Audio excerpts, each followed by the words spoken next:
G'day gang. Welcome back to the channel. I'm MPNumbers and thank you for tuning in today. Now, today we're doing something a little bit different. Myself and two of my good friends decided that we were going to sit down and do a War of the Spark set preview. So you might know, I'm a limited junkie and most of the time I'm going to be talking about limited. Good buddy Foodtime is an absolute commander nut, so I've got him to jump on and talk about some commander cards as well as a bit of drafting.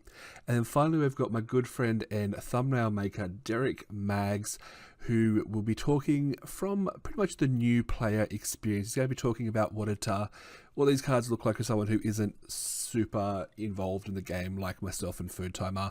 Now, as always, guys, like if you like, dislike if you dislike, and feel free to subscribe and chuck in the comments. Let me know what you think of War of the Spark, which is looking to be a fantastic set so far. We're not going to be giving any gradings. We're not going to be giving any specific marks. We're just going to talk about the cards and where we think they'll fit in different aspects of the game. Hope you enjoy. Let's get into it. All right, you ready, boys? Yeah, for sure. Yeah. Number one. All right, Des. 200. As the newest player in the field, Des, you can start. Let's start with the first card in order. Read it out to us. Okay, so the first card is Khan, the Great Creator. So active abilities of artifacts your opponent controls can't be activated, and that's just a standard one. And then for +1, until your next turn, up to one target non-creature artifact becomes an artifact creature with power and toughness, each equal to its converted mana cost. And then for -2, choose an artifact card from your game or in exile, reveal that card and put it in your hand. So I love Khan. Like I have a soft spot for Khan. I don't know if it's any good, but I remember going to Games Lab here in Melbourne, and I asked one of our friends. I'm like, "What's that blue packet?" And he's like, "Oh, that's Masters. That's you won't get anything good there." And I'm like, "I want to buy one." So I bought it, and I got a foil Khan, and the guy just went, "I'll give you $150 for it." I'm like, "Okay." I just handed it over. So I have a special place in my heart for Khan. It's $350. Yeah, that's pretty good. That's pretty good. Yeah, I think I paid 15 or 12 or something for the pack. And yeah, the first thing I did was that, and then I was like, "Yeah, I don't want a pack now."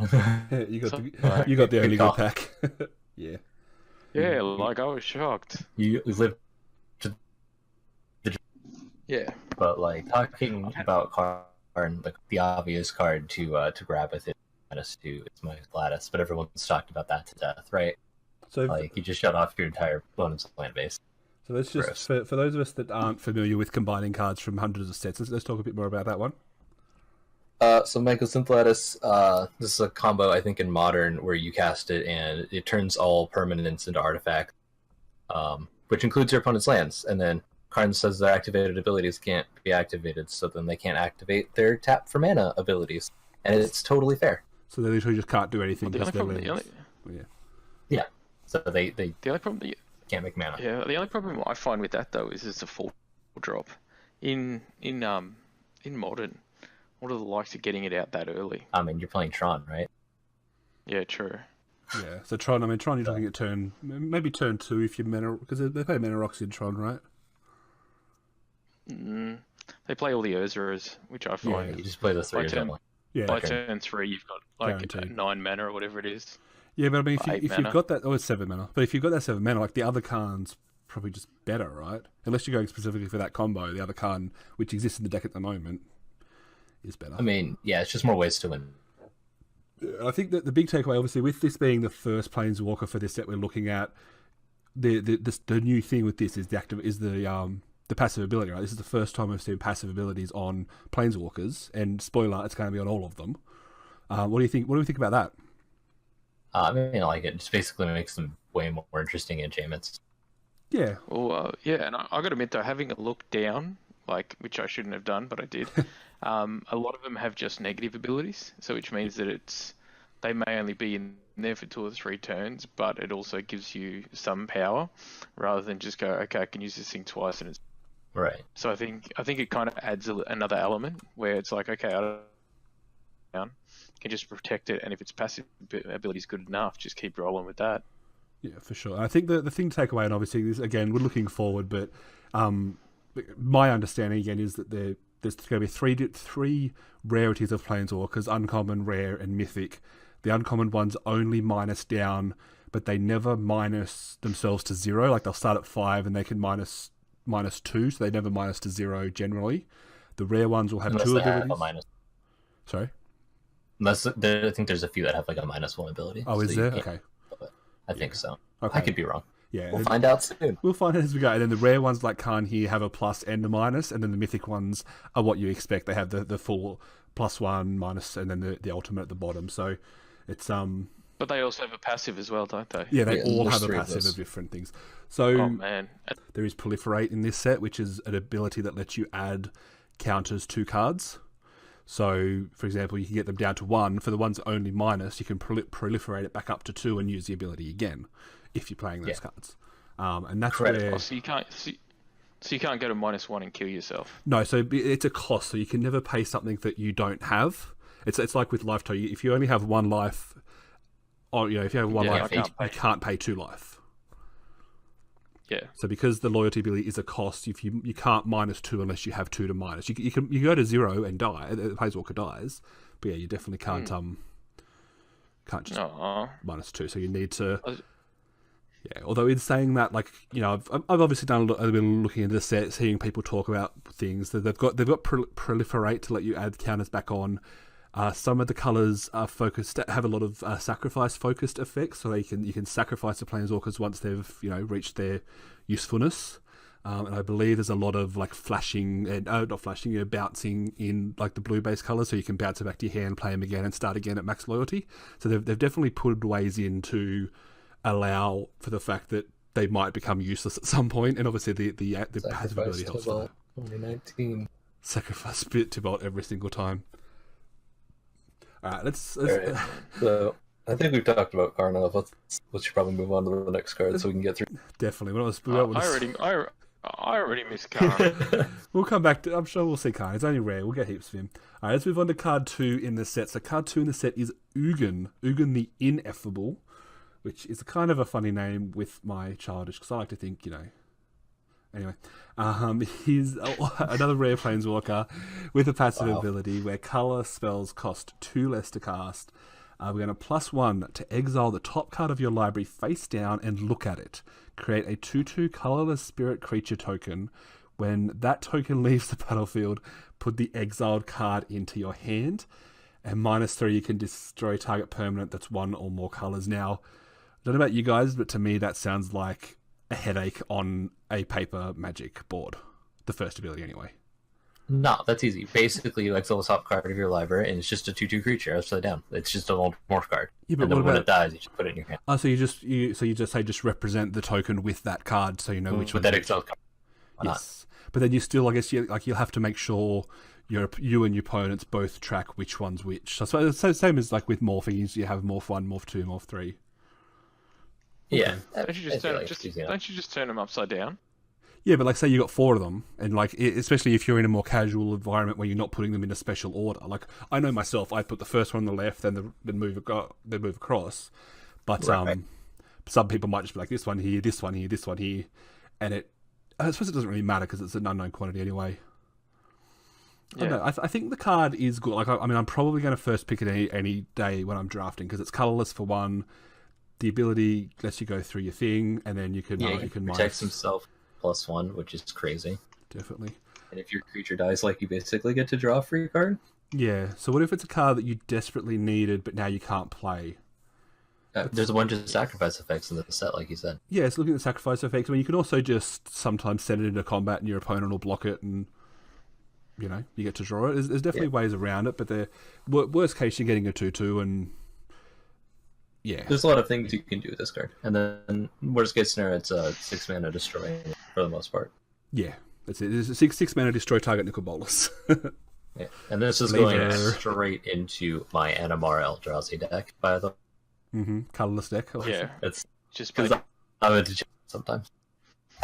Oh man, I was just thinking I could put this in my my thing. You could put this in literally any commander deck. Yeah. Yeah, obviously you want to take colorless spells 2 less to cast. Yeah, so one thing to talk about, obviously, again, having so planeswalkers, especially with with limited anyway is that I think so many Planeswalkers is going to clog these games up, and these games are going to be running so slow. That's one thing I'm going to consider in limited.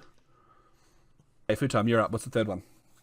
Uggin's Construct. It is X mana, so any mana, any amount you want, and enters the battlefield with X +1/+1 counters on it, and it's a 0/0. However mana you want. Goes great with our last card, Ugin. If damage would be dealt to Uggin's Conjurant while it has +1/+1 counter, prevent that damage and remove that many +1 counters from Uggin's Construct. That reminds me of Undergrowth Champion. Yeah. I love that card. I love that card. This card seems pretty good. You just take it every time, right? Yeah, I don't see any reason why you wouldn't take it. Like it's so hard to kill. It just keeps taking damage, and you can play it always on curve. Yeah, for sure. It's also a spear, just hilarious. Shout out to Celestial Kieran. I was going to say, so is this card any good? That's our cut to we're taking too long on this card. I think it's good. I think it's good enough. You'll definitely not. I don't think you'll take it first pick because there are a lot of rares that are better than it. But it's definitely a card that you're not happy to take a couple of picks into the pack, and you're going to play it in every deck you draft it in. So you always play it on curve. Yep. If you are at 3 mana and you don't have a 3-drop, you play it, or 4, or 5, or 6, or 12. Like you always play. And it blocks forever. Well, here's a question. So in this set, every pack has a Planeswalker. Is that correct? Absolutely correct. So in a draft, in theory, you could have 3 Planeswalkers if colours are suiting. Yeah, I expect the average draft deck is going to have 2 Planeswalkers, just because there's going to be so many around. Obviously, not every single deck, but I think 2 is going to be the average. Each pool will theoretically not all have of them 3. are going to get played. So no, it's like sometimes you'll open a red and then a white and then a green one, and you won't be able to play them all for color considerations. But yeah, I think are they worth keeping though? Are they worth keeping? Somebody else doesn't get one. It depends on them. Yeah, a lot of factors.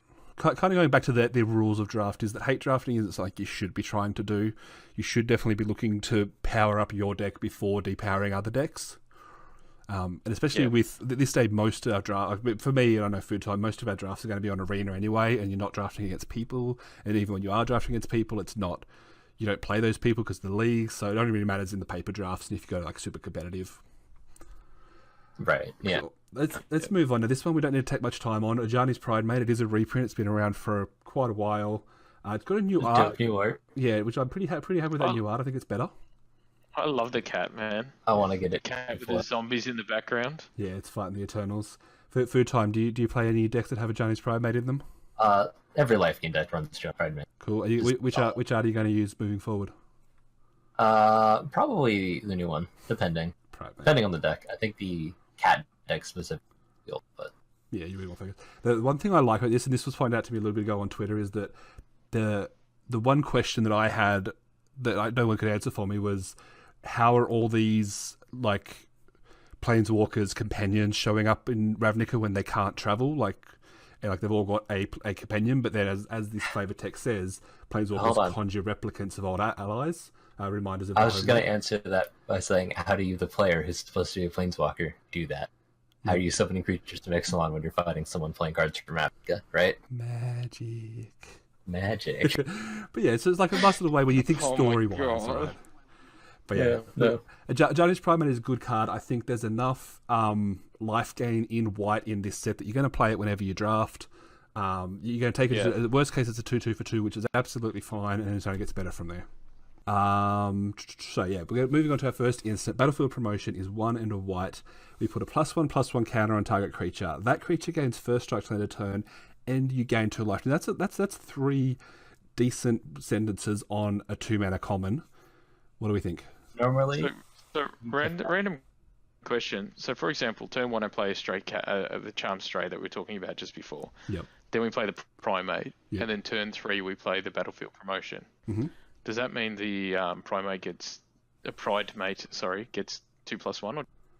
So if you put you get 2 counter. Yeah, if you put the promotion onto the Primate, you mean? Yeah. Yeah, so if you cast... And then it gains 2 life. Yeah, so you'll get a counter from gaining life, you get a counter from the card, and then if the Charm Stray attacks and has lifelink, you'll get another counter after combat as well. So that's kind of the dream, right? No, but I mean, so the battlefield promotion, it says you also gain Yes, 2 so life. you put another counter. Yeah, so if you get if Just you one target counter or 2? One counter. Okay. you get 2 Every overall. time you gain life. Yeah, So- yeah. You get 1 from the card, from the first bit of the card, Yep. and the second bit of card. I was wondering if you gain 2 life, or if you gain 10 life, do you put that many counters on it? You No, put it's one- 1 counter per a amount of, per an instance of life gain, whether it's 1 or 100. Yeah. But yeah, good. I think it's a good card. Obviously not high pick, but you'll play it if you're playing white. So I think this card's That's actually insane. pretty good because usually these effects are like bump until end of turn, but this one like leave counter on there. Yeah. It's going to be useful with all the proliferate cards as well. Definitely. Not to mention though, it's an instant. It's a common. Yeah.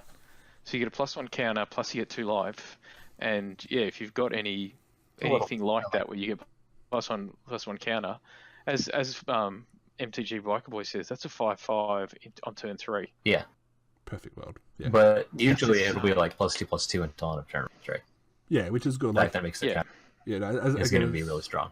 as someone who likes playing these low to the ground aggressive decks, playing 2 mana, getting a permanent bonus, plus first strike to win combat, and 2 life, which is usually not here nor there unless you've got something like Primate out.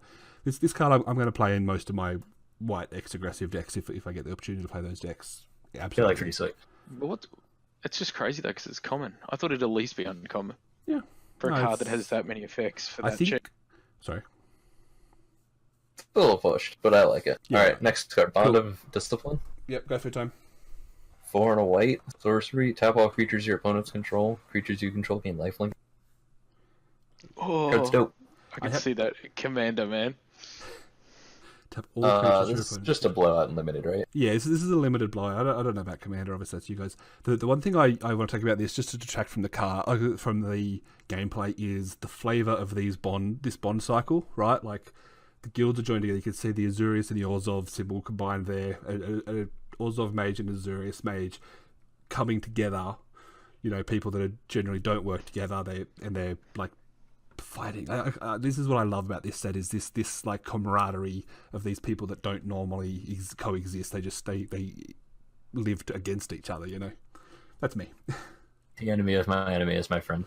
Exactly. So let's talk about cards. So as you said, this card reminds me, like, as obviously different colors and different experience. This card reminds me of Cosmotronic Wave in Guilds of Ravnica, because I've been playing a lot of red in Guilds of Ravnica recently. Like, it's literally Of course you have. you play it. Shut up. You play it properly. It's just literally 5 mana win the game, right? Full stop. Yeah. Oh yeah, 100%. There is In worst case scenario, yeah, you go. you gain a life, and like they can't kill you with crack. So That's it. Yeah. Worst case, you get them low enough that they're pretty much dead anyway. If you're playing this card and not winning the game, you probably won't winning that game anyway. Food time. Read the card. Food time. You go, man.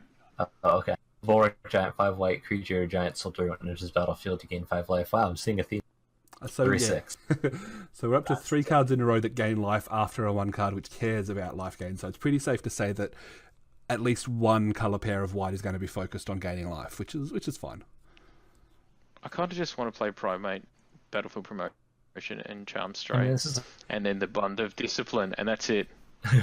Just all of those. And just land. Look, but Yeah, that's it. sticking to the card we're currently focusing on, Des. This Sorry, card I'm doesn't excited for the excite me. cats in the next video. This card doesn't excite me. It's a 6 mana card that doesn't make enough of an impact. I doubt this will be seeing very much play in limited anyway. I know. I mean, if it was a 6/3, maybe, but even Oh, yeah. then. The next one is probably something that if people are watching has actually heard me bring up way too much. Is Lifelink, and when Charmstray enters the battlefield, put a +1/+1 counter on each creature you control named Charmstray. So, good thing about it is though you play multiples of these and they're going to stack. And giving them lifelink, even though they're 1/1s, you get them in really quick. really nice. And for chump blockers, they're great for. Yeah. So Great card. in a 40 card deck, how many of these cards do you think you'd need for it to be good? I mean, 1. Like, it's a good card on its own. Is it though? Yeah. I mean, it's a 1 with lifelink. It's fine. I'd to be probably fair, though, disagree. Sorry, you go this. No, because I mean, Healer Hawk. The good thing about that is it's flying. But even then, though, like I feel like this is get a quick chump blocker on the board. You can get through for something cheap. You get some life back, and if you've got something like Primate or something like that, or if you can bring out a second one, obviously then they start to bulk up a little bit.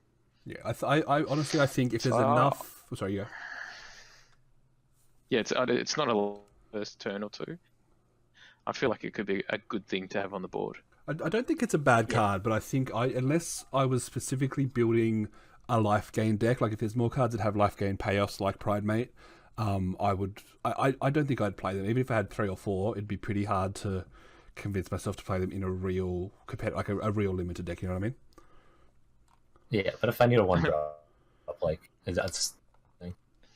Or probably Ugins, but I haven't or our Spirit Monk. I mean, I don't know if I'd drop that, but yeah, talk about that. I don't know. Yeah. It's a cute card, and I think it's good, but I don't know. I don't think it's great. One day I'm going to draw 7 of them, and I'm going to show you. One day. That's my dream. That's the dream. All right, moving on. To prove numbers wrong once. Prove me wrong. Send me screenshots of decks that win with a bunch of cats with thousands of counters on them. So moving on to our first card in white that doesn't care about lifelink. It's a reprint. It's Defiant Strike, which costs 1 mana and gives target creature +1/+0 to end a turn, draw a card. Now this was decently playable in, I think it was it Khans that was printed in last time? Possibly. I don't know. It was a set it was cast in, but that set was a prowess based set, and it was, even then, it was only fringe playable. I don't think this card's really good anyway. Like it's not the combat trick I want. The combat trick I want at the moment is the battlefield promotion, as we talked about before. I don't particularly want this unless I really have to. Yeah, I mean, unless you like draft Feather, but that's a different story. So Divine Arrow. This one I think actually looks really good. So Divine Arrow deals 4 damage to target attacking or blocking creature. So at instant speed, I think this is a pretty good removal. Yeah. Or is I'm just wrong again? So this is a this is a functional reprint of Gideon's Reproach, which has been reprinted quite a few times recently. But Gideon's being reproached. Gideon has been reproached. They needed to reprint to name the card differently, even though it's the exact same card. This is good. This card is definitely a good removal spell. There's no reason you wouldn't play it. It kills almost every creature kind of that we come across. We don't come across a lot. We've come across like 3 creatures. It doesn't kill the Bulwark Giant that we're not going to play anyway. Yeah, exactly. Yeah. Alright, that's that. Cool. Foodtime, you're up. Enforcer Griffin. 4 and a white, 3/4 flying Griffin. I mean, full stop. I think in limited it'll see some play, but not much else. Yeah, if you just want a bunch of flyers, like, yeah, this might be good just to pad out the end of your deck. But yeah, I don't know how much play it's going to see other than just to be playing for late game. Yeah, I mean, generally in the average limited set, like a 5 mana 3/3 flying is not really playable, but a 3/4 flyer probably just makes the cut. Story: create X/2/2 soldier creatures tokens with vigilance if X is 10 or more, or angels token with flying and vigilance. Also, I didn't know they said also. Shit. Yeah, also. Wow. So you just like win, right? If it don't sweep the board. Yeah, and the number of times I've had 10 mana out, this is kind of ridiculous. This could be fun. You have to have 12 to get to 10. But these. Yeah, like it's this is definitely a more you guys card. Like if I pick this in limited, I'm probably taking it. Especially at the moment, we're kind of expecting this to be a slow format. But I'm not getting to 12, I don't think. But I'll play this for. But if you do, lol. But if you do, if you cast this for what, 6, right? You get 4 2/2s with vigilance. That's fine. Like 6 mana for 4 2/2s with vigilance. Yeah, I'll take that any day. And then next turn just drop the Bond of Discipline, and tap out all the creatures and just go sup. And swing lifelink vigilance. That's really good. That's really good. That's too good. If that happens, that's the thing that's going to happen to me in limited, and I'm going to be very sad about it. And you're not going to be playing blue because you're playing. And I'm going to watch that video and I'm going to giggle like nothing else. And I'm going to clip it and I'm going to have the tears running down my face at the end of the clip, and it's going to go viral. Because you can do a lot of time. Gideon black blue, 1 white for as long as it's your 4/4 human soldier destructible, that is obviously still a planeswalker. Prevent all damage black blue during turn. +1 up to one of the target creature you control gains your choice of vigilance, lifelink, or indestructible. Turn -6, exile target non-land permanent cards with 4 loyalty. It's a lot of shit. That is a lot of That is a good lot of shit. And it's quick, like turn 3, Gideon. Turn 3 Gideon that it doesn't have haste, does it? So it's a 4/4. You +1. Oh my so, god, if it haste. if it had haste, that'd be so good. Why? So this card, I think. I love how you just like let's just add horrible stuff to it, and just see how broken we can get it. So you obviously first picked this, but I mean most mythic rares, right? That's right. It's a mythic rare planeswalker. It lives up to being a mythic rare planeswalker. It's absolutely busted. Coming out with a Yeah, you could say there are some people who will say, "Oh, but being a creature all the time means that it dies to instant speed, exile." You're like, well, no, as long as it's your turn. Yeah, so I'm sorry. I think That's why I said instant speed. Yeah, that's a key though. Your turn, because that could really change the things. If this was all the time, it'd be terrible. Not terrible, but funny thing is Gideon's the first planeswalker I ever got. On the silly side is the commander player. Help on the host, really easy to do with him, and then they can +1 and give each other like lifelink, which I think is funny. Oh god. Oh, because they're not legendary anymore. What's that? What's that card that the white card? I think it was in the last set or the set before that, where it was like if it has the name, if it has anything like flying, lifelink or that, it gives it to everybody else. So Foodtime, is this going to see play in any commander decks you can think of off the top of your head? I mean, super. Yeah, it's a white sure, one. And also Gideon Tribal. Gideon Tribal, obviously. Yeah, Oops All Gideon, the best deck. Is that modern Gideon Tribal? No, it's. I mean, probably good. I don't know if it'd be good. There was a Gideon Tribal deck for a while. I don't think it's still around at the moment.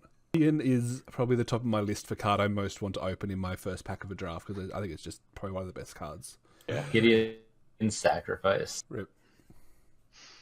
This one's sad, man. You can read this one for time. Yeah. One white. You've got the dulcet. Choose a creature. You've got the dulcet tones.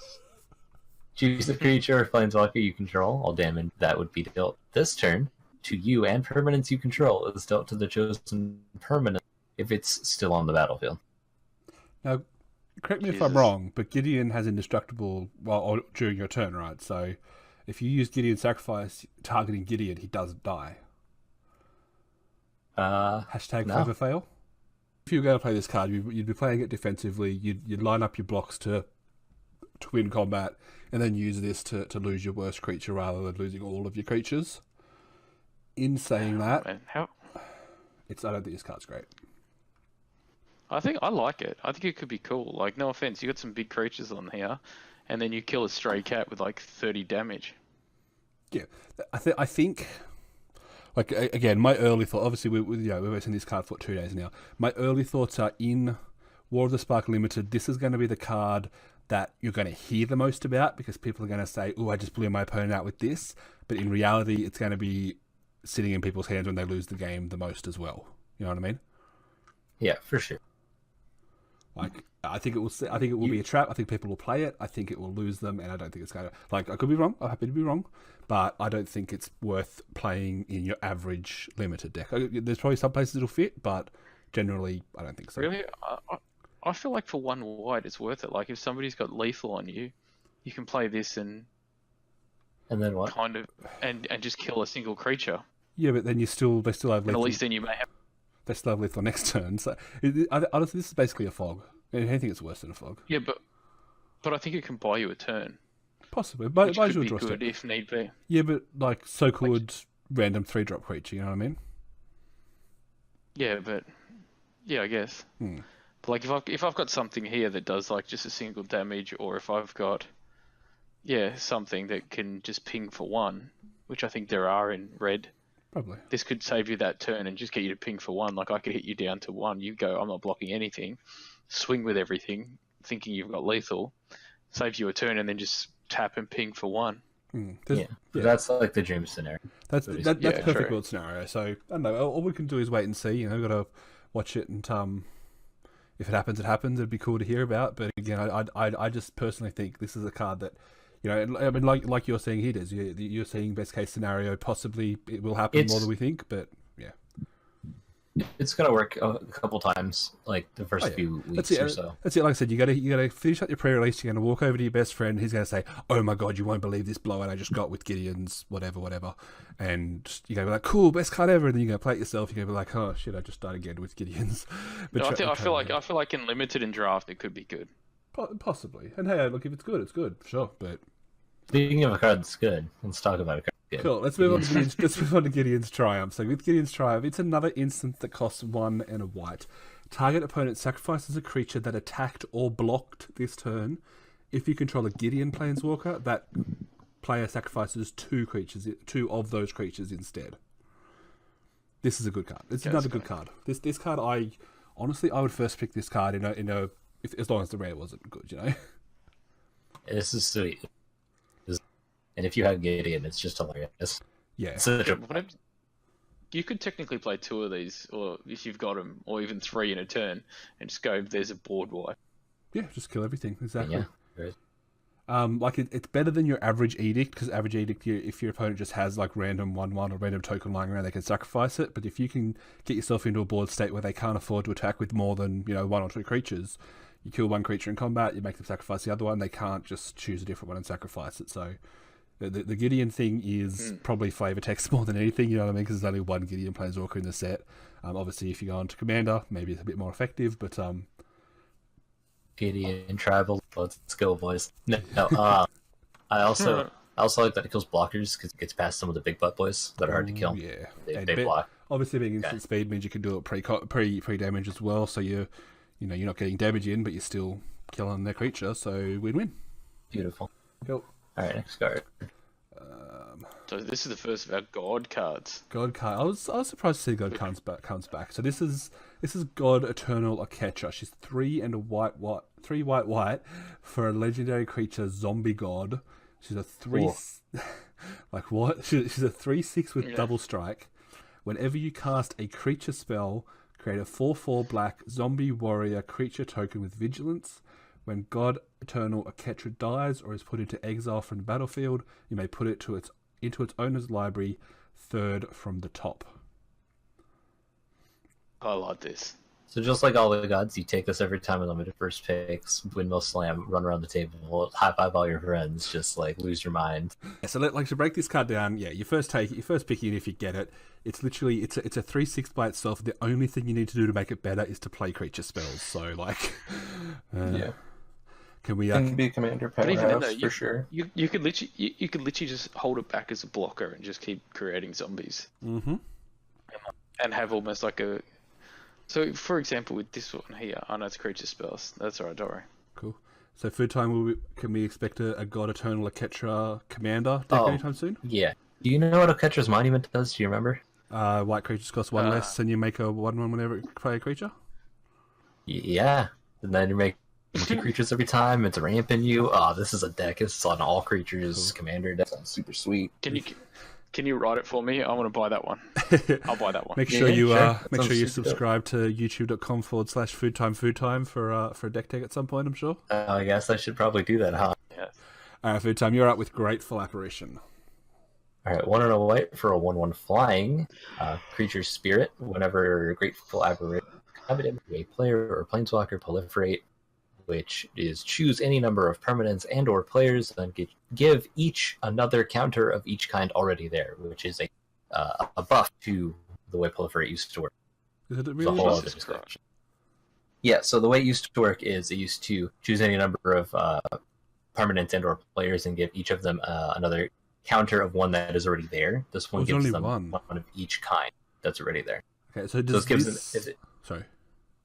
If you're a planeswalker that has both, instead of just getting one or the other, which is how it used to work now. Okay, and this has obviously been errated for the old versions, yeah. Yes. Cool.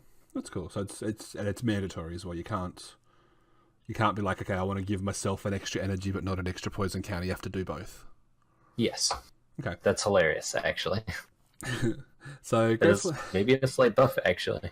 Maybe. But it's been changed then. Not a buff. So Grateful Apparition as a card, I like it. I think obviously having had a little bit of a look forward, I think there's enough counter synergies, whether it be Planeswalkers or +1/+1 counters in the set, that you probably play this most of the time. It's just a good card. This card's yeah. And being a flyer, you're going to ping them for 1, especially early game. Exactly, you can start beating that damage in. And sorry. Yeah, and I feel like early game this would be a good card.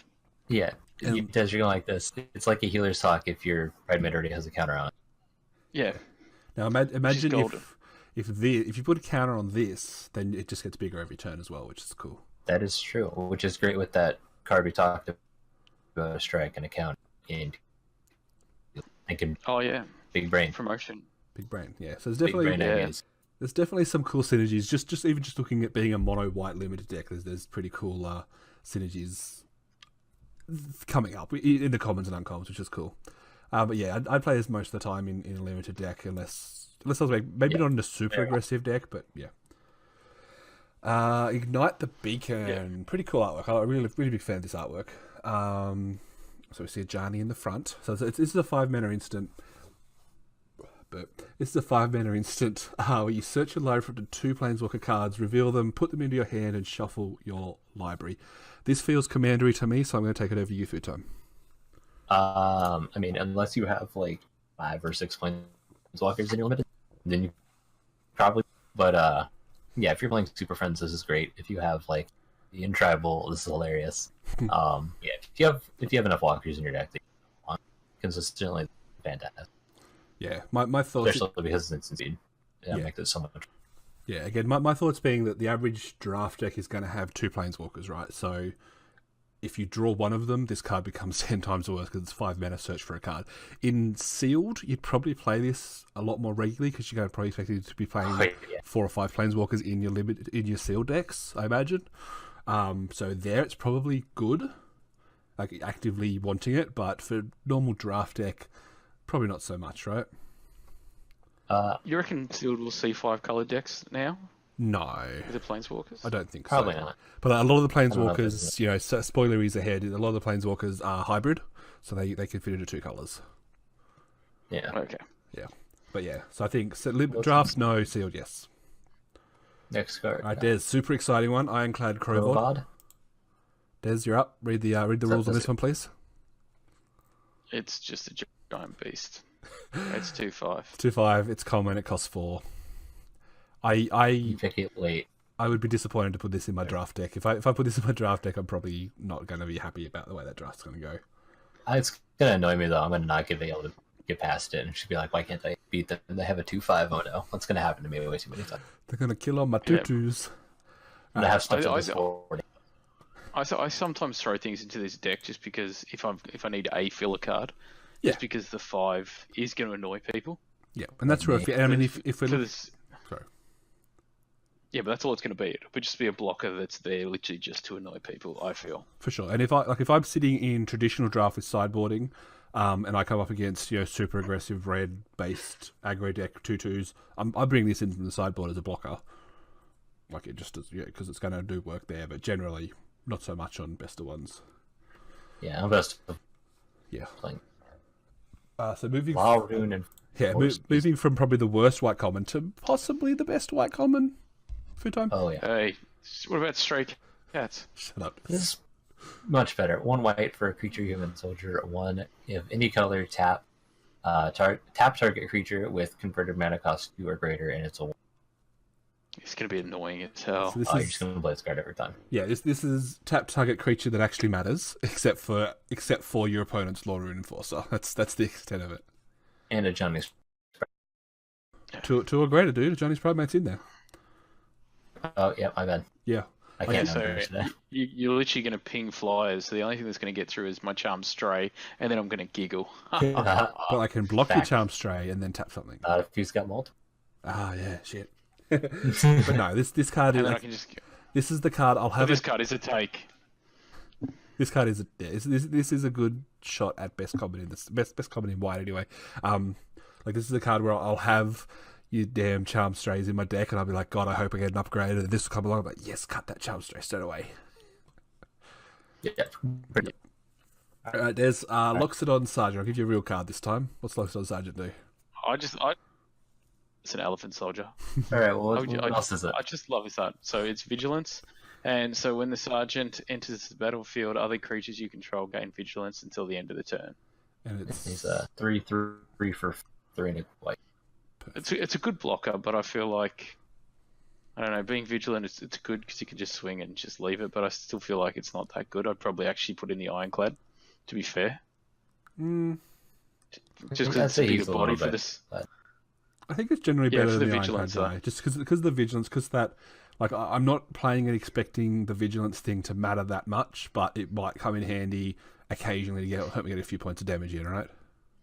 Yeah, exactly. But I'm thinking though, like that one that's further up, that arrow one that does 4 damage. Yeah. I feel like that can kill most things in the deck. But not a 2/5. At least with the Ironclad, it'll just sit there. Yeah. No, that's what you're saying there. Yeah, but yeah, I don't know. Yeah, like I'll play Loxodon Sergeant in most white decks, but I'm only just playing it as a 3/3 for 4 with vigilance. So I'm not too worried about the other thing. Yeah. Foodtime. Let's talk about the lore, if you will, behind the name of this card. All right, let's talk about the card first. Let's do that first. I want to break it down. It's a 2/2 creature, human soldier, makeshift battalion. Whenever makeshift battalion and at least 2 other creatures attack, put a +1/+1 counter on makeshift battalion. So battalion was a mechanic from Gatecrash, which was my favorite draft format, probably, where it was the Boros mechanic. If this creature and 2 other creatures attack, get some kind of bonus, flying, +2/+0, first strike, whatever other random stuff. And this is alluring to that, and I will let you take it from there. Yeah, so decent card. Like, so I do like that little flashback to the Boros battalion. As a 3-mana 3/2, it's fine. If you manage to put a counter on it, it's fine as well. Like, it's a 3-drop you'll play, and anything above that is gravy. You know, it's not super exciting. Yeah. There's better 3-drops out there, but it's fine. This also has the art of our Ravnikins working together, the Boros, the Dimir, and I'm pretty sure that's a Simic back there with his crab hand. It's definitely a Simic back there with his crab hand, and another Dimir guy behind him. I love this. Like, it just fits, right? Like the makeshift. It's a battalion. Normally, there'd only be a Boros battalion, but they're coming together. What's the flavor text? Yeah. The ranks are thin, their formation is improvised, their weapons are borrowed, and you'd best get out of their way. That's cool. Up next, let's keep moving. Sorry, let me jump back here. Martyr for a Cause, which is, I think this is a pretty cool name for a card. It's 1 and a white for a 2/2 human soldier. When it dies, proliferate. It's slightly better than a 2/2 for 2. Yeah, like it's a bear that like synergizes with like stuff you're probably doing already. Yeah, and there's a lot of times that this will die on turn 3 or 4 and not do anything, but that's still okay, right?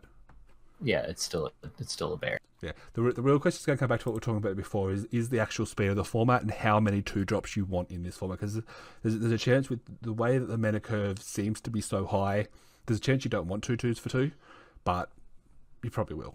You know what I mean? Yeah, at least late game, like it does something with that. All right, Foodtime, commander card. That's also good in draft, but probably more commander than anything. Let's go. Correct me if I'm saying this wrong, but Parhelion 2. That's how I'd say it.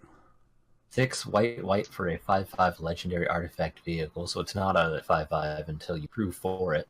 Just tap any number of creatures you control. Total power 4 or greater, this vehicle becomes an artifact creature until end of turn.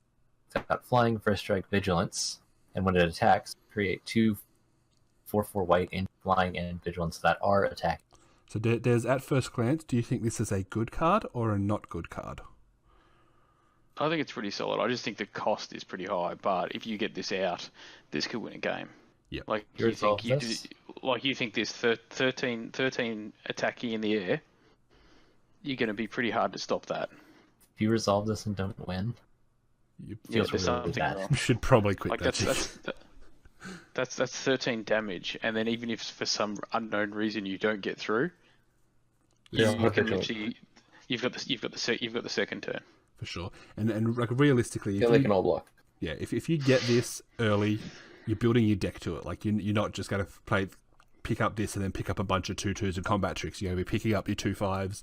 You're going to be picking up your big butt creatures, your removal spells, your ways to interact. Yeah, and you're playing a late game deck. You want a few counter spells probably. I feel like with this too though, this would be a good card to have with Bonds of Discipline. What's Bonds of Discipline do? We will get there. Don't worry. No, it's the one above it. The tap everything. Yeah. Yeah. I mean, this card and anything is pretty good, to be honest.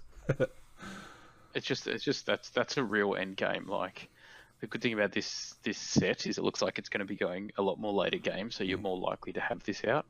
Yep. So I think it's a good card. For sure. Foodtime, my first thoughts for Commander are going to be that like a lot of Commander decks run a lot of artifact removal. Am I right there? Oh, 100%. So it's like probably not as good. It's a good finisher for like maybe a control deck, but like, you know, the Angel Tribal people are gonna throw that in there. It's just dope. Yep. Pouncing Lynx. As long as it's your turn, Pouncing Lynx has first strike. So for 1 and a white, I feel like this is an alright card for early game. Yeah. I like it. Because chances are you're gonna be killing things on turn 1, on turn 2. It could be a good card. The first strike is always helpful.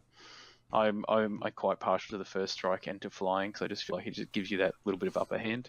Yeah, I mean, we had Fresh Face Recruit in Guild of Ravnica again, obviously playing those red decks at the moment, and that card was fine. You'd play that in the 2-drop slot pretty regularly.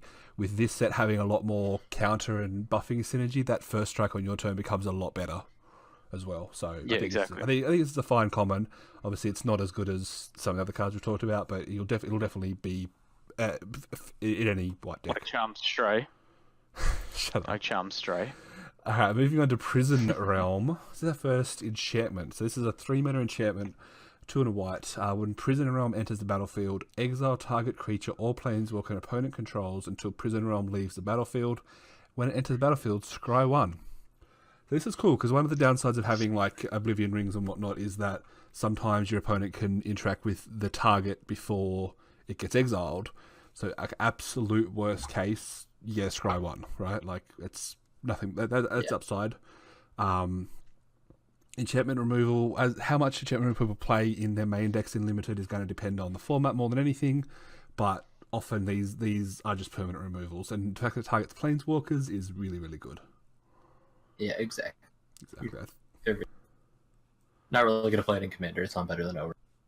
Yeah, exactly. It's not better than Cool. So, yeah. So this next card is the one that I kind of get confused on why it's an instant instead of a sorcery. Like, I guess I can We'll read it out first. kind of we'll see why, but this one's Rally of Wings. So untap all your all creatures you control with flying get +2/+2 until the end of the turn. I guess it's that first that first line that is why this is an instant, because it allows you to untap everything. That's it exactly. So I feel like giving the creatures +2/+2 with flying is probably only good on your own turn. Not I feel. necessarily. This could be a major ambush. Like if you're, coming back to those situations where you're about to die. Like imagine your opponent card. Like you've got a good army up. Your opponent casts that Bonds card that we were talking about before on you and attacks with everything for lethal. You'd be like, all right, untap everything. If you've got a random couple of angels lying around, they get bigger. They could eat all the blocks. They can kill all their creatures, and you just turn what would have been an absolute blowout into a blowout the other way. It's creatures you control with flying. Oh, yeah, with flying. Plus That's flying. I think. That's it. It says so you untap all your creatures, but then the bonus only goes to creatures with flying. So realistically, but that's what I'm saying. You go. Like, this is kind of also a pretty good card for if somebody's tapped down a couple of your creatures, or if something like that. Plus, also over for more, like if for whatever reason you're able to use this with that machine that does it, the angels, all of a sudden that buffs that up to a 20, which is an instant win. Yeah, it does too. So that's kind of cool as well. I mean, in Limited, this card, I don't think it's great. Like, I would probably want at least half my creatures to have flying to be able to be comfortable playing this, because 2 mana untap all creatures you control is not a card I'm playing ever. That you need to get the benefit of the +2/+2 to flying creatures to make it worthwhile. Yeah. But I feel like this is more for the untap all creatures you control, so I can attack with everything, and they're like, well, I've got lethal, so yeah, I'll just not block and just attack with everything when I get back. Very niche, and then you can use this. Like, I'd sideboard it in, playing Lang. Like, but yeah, like literally wasting a card and 2 mana to untap my creatures, like that is not. I don't want to get into a situation where I want to do that. You know what I mean? Yeah. Yeah, if I'm playing, a 16 creature deck that has 8 creatures with flying, I'll play 2 of these, but otherwise I won't. Ravnica at War. Bum, bum, bum. Exile all multicolored permanents. Sorcery, 4 mana, 4 rare. At rare. Part of me thinks this is good, but I don't know. I don't think... I feel like you play it. You think you play it? You play it if your deck is unheavy on color. I don't know if I'd play it main board. I think I have to play this set a few times to know for sure. Definitely sideboard, obviously, but you don't want to be first picking a sideboard card. I mean, it kills a bunch of the Planeswalkers. It does kill a bunch of the Planeswalkers. Like, I'm not first picking this card, I don't think, right? Oh, no. But then it's rare, so if you're not first picking it, it's not coming back to you unless... The only reason it will come back to you is if it is not playable, right? I mean, I think it's playable, but I don't know if you'd first pick it. But I think also it'll depend on if especially in a draft, if the first 2 packs you see quite a few multicolored, I think this is something you probably would take first in your 3rd pack. Definitely, yeah. I suppose if you're on the sitting colour, at a draft table with, and you know you're playing these people, and you know that there's a lot of multicolored, absolutely. Oh yeah, for sure. Like I feel like this is one of those cards where you've really got to read the decks. Like first deck, if you open this, you probably wouldn't. No. But if I was sitting down down the chain, if I was sitting on mono white with good mono white cards, and I saw this come on 4th and no other white cards, I'd probably take it, right? And just have it, and maybe you play it, maybe you don't. Yeah, 100%. It's also all multicolored, so if you are playing multicolored, it also eats your cards, so you make sure you do that. I imagine in... Symmetrical effects are always fair. Yeah. So, I mean, Commander, I imagine it's basically as good as a Wrath is, generally? I mean, sometimes if you're playing mono white, you're playing it, right? Yeah, for sure. I think the good thing about this too, though, is I know most commanders I've played against have been multicolored. Yeah, for sure. So it's kind of a nice way to get rid of the commanders. So you're saying it would go nicely into your... I've got. Sorry. Well, I play red black, but to be fair though, like I reckon I might have 13 or 15. So Des, once you build this God Eternal Laketra deck, you're probably going to put this in there, you reckon? Like, I don't think it's an amazing card, but I also don't think it's a horror. No, for sure. I feel like if there's a niche, or if you know you're playing against somebody that is using quite a few multicolored, I feel like it could get rid of 4 or 5 cards on a turn in the best case scenario, including the commander, which could be good. Like, especially if they've just bought it out. The 2nd or 3rd time they've bought it out, this card would be friggin' annoying, even just to kill the commander. For sure. I think we'll see more playing Commander than Limited generally. But let's move on. Rising Populace.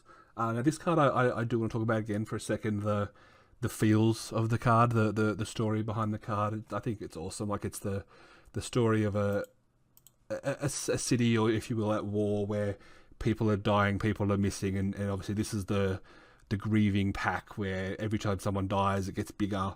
They're all looking for their loved ones who are probably dead, and like it's that reality, like that harsh reality of war. You know what I mean?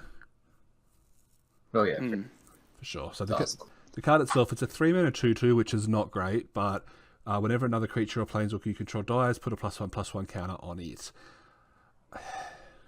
I think I'd have to be pretty hard up for 3 drops to want to play this generally. Pretty sweet for aristocrats, though. Yeah, it'll see a little play if you can put together the aristocrats deck, and it'll build up and get nice and juicy. But in a general deck, I don't think it's great. Any arguments? No. Single combat. I'm going to keep reading these ones. Single combat sees the return of a age-old fight between Sorin and Nahiri in the artwork. Each player chooses a creature or planeswalker they control, sacrifices the rest. Players can't cast creature or planeswalker spells until the end of your next turn. It's a sorcery and costs 3 white. Des, first thoughts? I don't know. This card, I don't know. I guess it's kind of good because you get to clear the board, and if you've only got 1 or 2 creatures on, it could be handy if you're really getting slumped. But I don't know. Like, I don't. I guess the takeaway is you need to make. Sorry, you go. No, I guess it depends on what you've got on the board. Yeah, exactly. I was gonna say, to be honest, you need to. Like. Yeah, you need to make sure your best creature is better than their best creature, basically. Yeah. Foodtime? This is sweet. Oh, this is so good. So Players can't cast creature spells. 4 planeswalkers until their next turn. Until the end of your next turn. Yeah.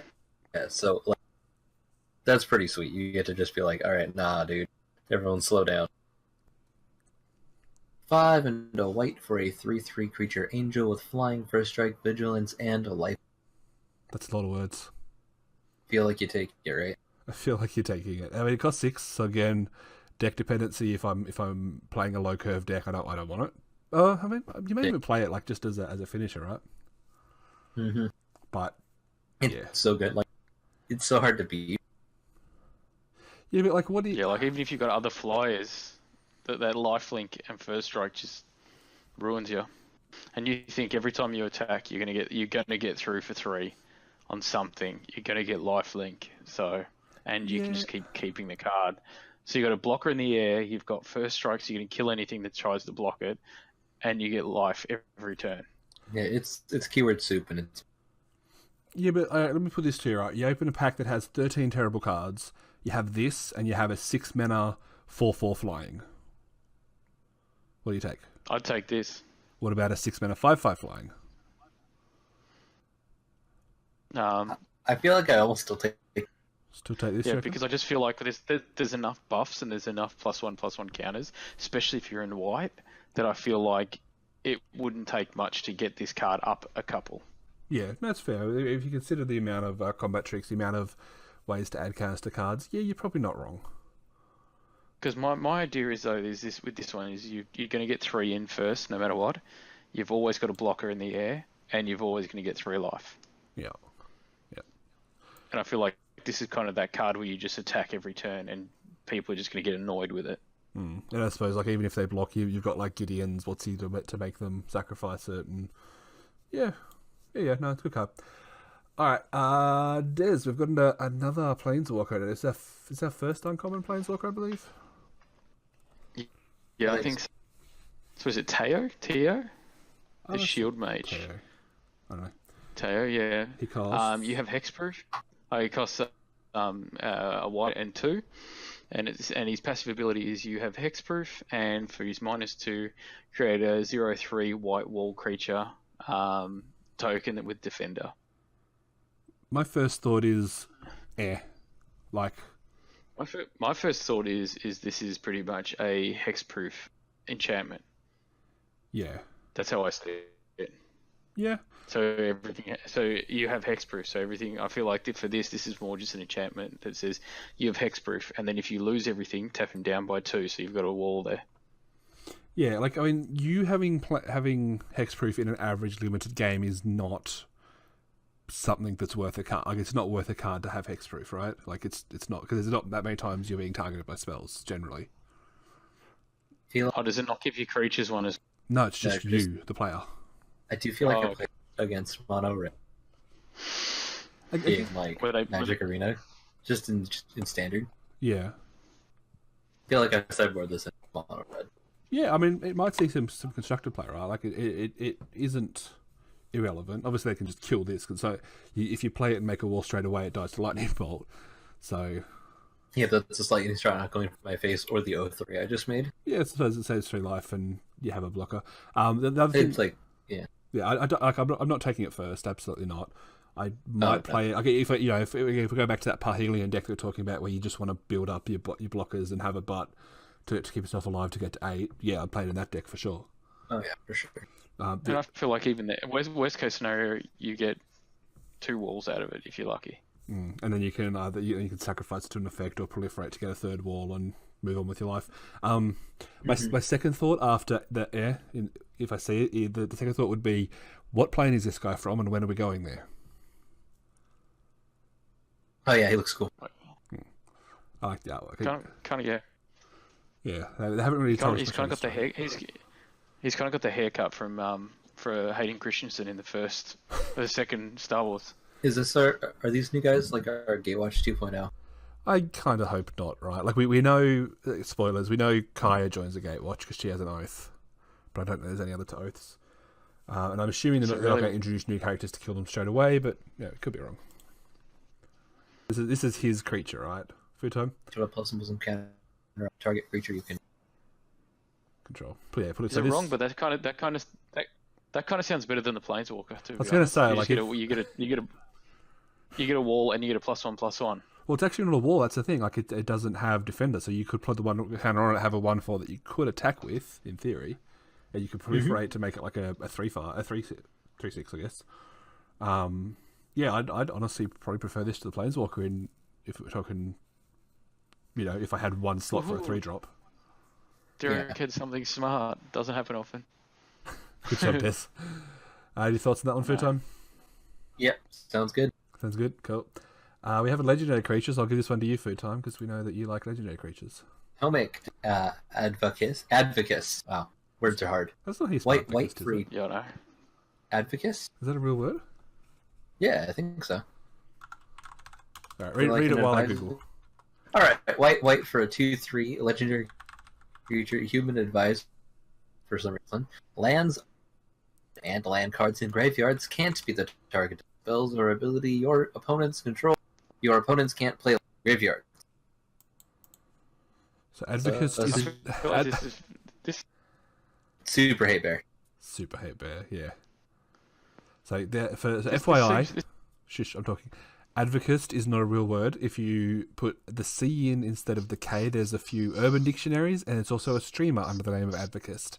But Advocist must be a magic word because it is more than one card with that word. Commander, Foodtime, what do you reckon? I mean, it shuts down like Get Rupture and stuff, so that's pretty sweet. Shuts down quite a few degenerate strategies, stops land destruction and stuff. It could do some things against Dredge in Modern, right? I mean, I guess I don't Modern at all. Yeah. But that does seem like a thing. I also, I like this in decks that care about having their lands not be killed. Like, what's his name from Norin Dare, the white-blue merfolk guy who, has sorceries, but like counters on your lands and creatures if you're running that. Yeah. Oh yeah, I know what you're talking about now. Yeah, for me, limited, I like this in decks that care about a 2/3 flyer for 2. And it's not none of them, but it has to be base white because you want to play this on turn 2. Literally, the rest of the words are just flavor text in limited. It costs a 2 and a white, and it says tap target permanent. If it's an artifact, destroy it, draw a card. Yeah, like, I don't think it's great. Like, it's worst case, it's a 3-mana cycle that taps a permanent. You might get to destroy an artifact. Obviously, we haven't seen how many artifacts there are in this set and how good they are. I think that would be the defining. Somebody drops Karn though, and that could be cool. Karn's not an artifact. Yeah, but his ability turns things into artifacts. Oh yeah, true. That's what I'm thinking. But that's like a perfect world scenario. It's a very niche scenario. So yeah, I think Topple, like, it's the artifact removal that you might play if you need to. Upside drawing a card, full stop. Yeah, I think Planeswalker. But I guess with this, I guess you can tap a card and draw. Like, it's kind of a card draw that you can also tap a permanent or possibly destroy an artifact. Well, the pressure point stuff is the traditional, which was 2 mana, tap target creature, draw a card. So tapping a permanent, possibly slightly better if there's an artifact that requires being tapped, drawing cards. Yeah, I don't think it's great though. I think tap helling mine on their turn. Show them who's boss. Got him. All right, Trusted Pegasus. I like Trusted Pegasus moving forward. This is I like this card. It's a slight upgrade on the 1/3 that we've been seeing a lot of lately. It's a 2/2 instead of a 1/3, which is better because it means it works better by itself. But to read the card, obviously it's a 3-mana flying creature for 2/2. 3-mana 2/2 with flying, and whenever it attacks, target attacking creature without flying gains flying until end of turn. So I feel like this could be cool. This is a good card. This is another common, probably in the running for best common. I think probably the Tapper is just ahead of it, but this is definitely a close second place. Well, the Tapper taps this, so the Tapper wins. Yeah, in the arena, the Tapper wins. But yeah, like as I said, sorry. But I was going to say, if it taps this after it attacks, then there's another flyer coming through. That's why you do it before. You do it before it attacks. One thing to note here is the fact that they're printing the wording on these cards for Arena now. You could tell that because of the way they've worded it. It stops the trigger happening if the creature has flying, which currently on Arena it doesn't. So you can tell they're kind of pushing that which we all know they're doing. They're pushing that digital play even more with these new cards. I'm fine with that. It makes it easier for like rules too. Yeah, I'm absolutely okay with it. But yeah, I got to admit though, reading these, they kind of like I haven't been confused by any of the cards, but there have been times where I've gone and I'm like, I'm just going to ask the person. I'm like, how does this work? Because it doesn't seem like I don't understand it. But this seems a little bit more clear for somebody like me who's not the greatest at it and doesn't understand all the lore. But I feel like this card, like, I mean, I do lean towards flying because I like it. So I feel like this could be really cool. I think this is a good card. Like, I don't think there's any argument there. This will see much play. There's another Planeswalker. We have the Wanderer. Now, obviously, we're going to talk about who the Wanderer might be in a second. But as a card, the Wanderer is a 4-mana Planeswalker, which notably does not have a creature type because we don't know its name. You prevent all non-combat damage that would be dealt to you and other permanents you control as its static ability, and you can -2 to exile target creature with power 4 or greater. I think this is a decent card. I think it's better than our other white uncommon Planeswalker by a significant margin, but I still don't think it's great in an average deck. I feel like with this card here, this one may get a little bit better as we read down, because depending on how much non-combat damage is in this set, I feel like this could be a good card for limited, depending on what's in this deck. Yeah. So if we get Gideon Sacrifice, that's combat damage. Or damage. I feel like with this being non. I believe it's still counted as combat damage, even though it's transferred. I don't know. We'll have to maybe talk to a judge about that. I think you're right. Yeah, because it's just a transfer of data. The ability, obviously the -2 is much more important than the other thing, because as Des said, like if there is enough burn to make an actual burn deck in this format, maybe it's done. But generally, I don't think I think that's happened. That'll happen. You know what I mean? I think this card would be very fringe playable in the average limited deck. Foodtime, is there enough burn decks in Commander that this is worth playing? You want to play this on like Fire Song and Sunspear so you don't kill your own board. Yeah, that's sensible as well. Yeah, like if you're pyroclasming and whatnot, it doesn't. Yeah, I think like having this in your average deck, having this in your go big white decks, being able to play it late and just -2 to kill a big creature instantly is good. The average white deck, if it's low to mid, I don't think it's going to be great, but yeah. But let's take a second talk about the lore of the card. A lot of people theorizing that it is Emrakul in human form. A lot of people saying it's Elspeth back from the dead. A lot of people saying it's a new character. What are we thinking at the moment? Foodtime? I think she's confirmed badass to be a new character. You think it's just a new character? Sorry?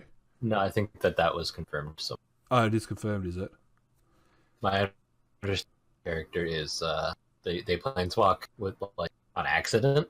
Like they just keep planeswalking. They can't control it, and so they name the Wanderer, and they don't remember where they're from. I guess. Yeah, but maybe I think she looks badass, and I think if you put her in red instead of green, it would become San Diego, and that's kind of cool. Where in the world is she? I don't know. We're in the multiverse. I don't know. I'm sorry, you go. I was gonna say Carmen San Diego became a badass for the sword. I like it. Like I am enough of a story buff that I hope it is a character that we either know or come to know. Like I like the mystery aspect to it, but like what if it is like Amaria? Because we don't know Amaria is the human form of Emrakul, right? Maybe she lost her memory when Emrakul got mooned, and it is her. Second to last card in white, Des the Wanderer's Strike. Yeah, so this card looks amazing. So if you haven't seen this, it is pretty much the Wanderer with this huge sweeping blow. It looks like a white wind coming off it, chopping something in half. It looks cool. I gotta admit, I love this character, and I probably would pick this just because of the character, but it's not great. It's 4 and a white, and it's exile target creature, then proliferate. I can't say that word. It's okay. It's getting late. One. It's 11 o'clock, man. It's getting late.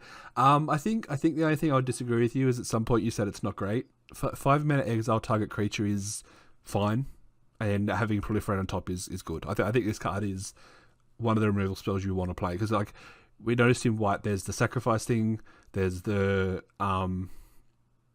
there was one other removal, the 4 damage target hanging creature, but there's no other standalone removal so far. So this, I think, is going to be a card that you will want to play in white, just because it is a removal you can play. I think you're totally right.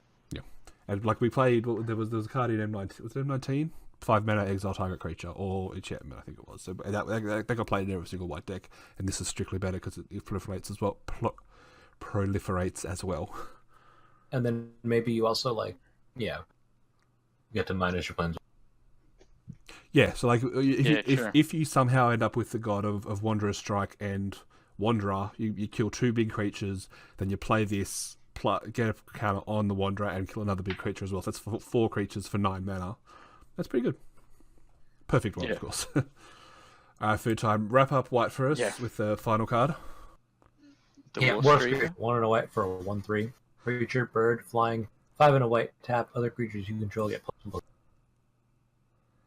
You can see this photo was taken before topple the statue, because you can see it in the right there. See the statue. War Screamer is the final white card, a 1/3 flying for 2 that has a very, very late game activated ability. I think it's going to depend on the flavor. I feel like you take this. Sorry. I feel like you take this just for the 1/3. Like, it comes out turn 2, you can ping for 1, and it's a good blocker in the air. I mean, yeah, if you need a 2-drop, it's not your worst choice in the world. Yeah. I think you'll play it if you're desperate for 2 drops, and I think you'll play it if you plan to go along with you. So, like, again, we've talked about this all the way through white. There seems to be two options. You can either go super aggro 2 drops, having that life gain combo with the WotC and all those life gain cards with combat tricks. Or you go Rally of Wings. Or you get Parhelion and Rally of Wings and go nuts. This card definitely fits in that latter deck. Latter deck. No, I don't think I would be happy to play this in an average white deck, but I think it'll see play for sure. Any other thoughts on War Screamer? I don't know. I like it, and I feel like, especially because I sometimes, as I said, stick to flying. Yeah, for sure. I feel like it's not a bad thing there. And I like the fact that it's a 3. Like, yeah, it's not going to do heaps of damage, but if you've got like something like another annoying bird or a 1-drop flyer or something like this that's just pinging you for 1, I feel like this is kind of nice.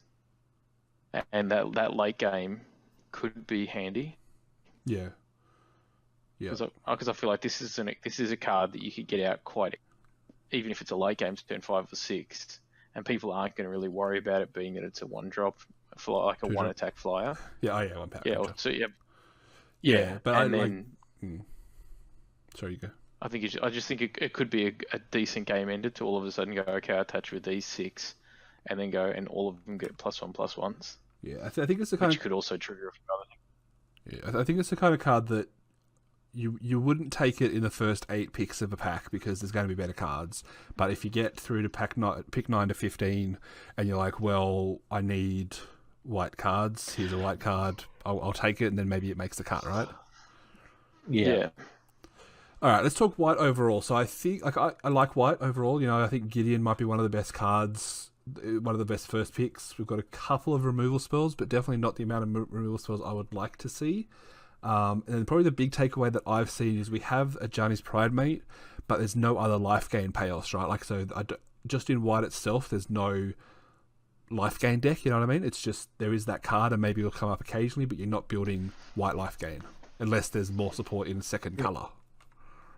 And I've noticed too, though, there's only a couple of cards that actually give you life gain. There's not as many white cards that give you life gain. Have you noticed that too? Yeah, it's pretty much those 5 cards at the top and then like the 1 life linking angel down a bit lower. So maybe just the fact that was in the first 10 cards or whatever made us a bit excited about it, and we got a bit too far ahead on ourselves. Yeah, but I feel like that's going to happen a bit in this because we're looking from number down. And as I said, that card that was I think it was the Wanderer that prevents all non-combat damage seems average now. But if we get to white, if we get to red or blue, and there's a couple of or black, and there's a couple of few ping spells that you could go, well, I could play 3 or 4 of these and ping for 7 or 8 damage. Yeah, the Wanderer could get better. Yeah, she prevents non-planeswalkers, so they can't just like block. Yeah, they can't burn out your planeswalkers. That's true. Well, it's dealt to you and other permanents. Yeah, so it does stop a lot of burns. So yeah, Not herself. Hey, not herself. Not herself. No, that's true. So, say if you have two of them, but that doesn't work because you can't have two of them. But we're gonna look at some blue cards.